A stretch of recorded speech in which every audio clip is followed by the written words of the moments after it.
കറിക്ക് വേണ്ടിയുള്ള തക്കാളി എടുത്തിട്ടുണ്ട്. എരിവിന് ആവശ്യമായിട്ടുള്ള പച്ചമുളക് ഇതൊന്ന് അരിഞ്ഞെടുക്കാം. അരമുറി തേങ്ങ ചിരവി എടുത്തിട്ടുണ്ട്. ഇതിനകത്തേക്കൊരു 3 അല്ലി വെളുത്തുള്ളി, ഒരു 1/4 സ്പൂൺ ജീരകം, കാലൊന്നും വേണ്ട, കുറച്ച് ജീരകം, കുറച്ച് മഞ്ഞൾപ്പൊടി, ഇത് എല്ലാം കൂടി ചേർത്ത് നന്നായിട്ടൊന്ന് അരച്ചെടുക്കാം. തക്കാളി അരിഞ്ഞെടുത്തിട്ടുണ്ട്. പച്ചമുളക്,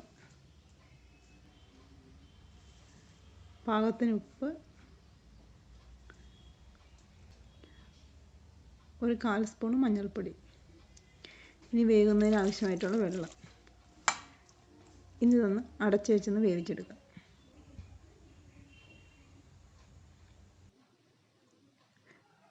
തക്കാളിയൊക്കെ നന്നായിട്ട് വെന്ത് വന്നിട്ടുണ്ട്. ഇനി നമുക്കിതിനകത്തേക്ക് അരപ്പ് ചേർത്ത് കൊടുക്കാം. വീഡിയോ ഇഷ്ടമാവുകയാണെങ്കിൽ ഒന്ന് സബ്സ്ക്രൈബ് ലൈക്കും കൂടി ചെയ്യണേ.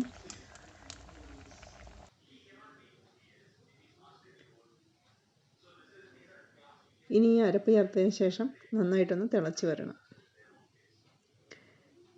ഇതിവിടെ തിളച്ച് വന്നിട്ടുണ്ട്. ഇനി ഇതിനകത്തേക്ക് പുളിക്ക് ആവശ്യമായിട്ടുള്ള തൈര് ചേർത്ത് കൊടുക്കാം. തൈര് ഞാൻ മിക്സിയുടെ ജാറിലിട്ടിട്ട് നന്നായിട്ടൊന്ന് അടിച്ച് മോരാക്കി എടുത്തിട്ടുണ്ട്.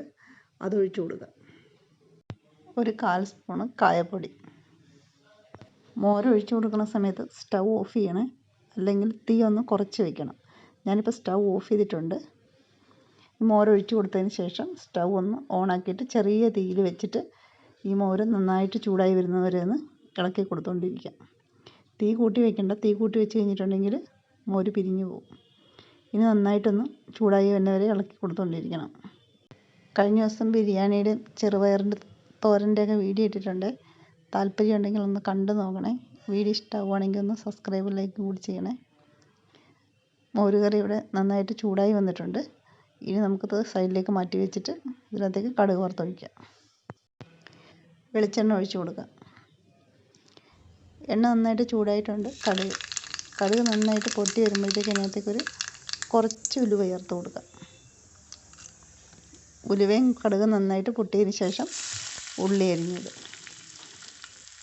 2 വറ്റൽമുളക്, കറിവേപ്പില, ഇതെല്ലാം കൂടി നന്നായിട്ടൊന്ന് മൂപ്പിച്ചെടുക്കാം. ഉള്ളിയൊക്കെ നന്നായിട്ട് മൂത്ത് വരണേ. ഉള്ളിയൊക്കെ ഇവിടെ നന്നായിട്ട് മൂത്ത് വന്നിട്ടുണ്ട്. ഇനി സ്റ്റൗ ഓഫ് ചെയ്തിട്ട് ഇതിനകത്തേക്കൊരു 1/4 സ്പൂൺ മുളക് പൊടി ചേർത്ത് കൊടുക്കാം. സ്റ്റൗ ഓഫ് ചെയ്തിട്ട് മുളക് പൊടി ചേർത്ത് കൊടുത്താൽ മതി, അല്ലെങ്കിൽ മുളക് പൊടി കരിഞ്ഞു പോകും.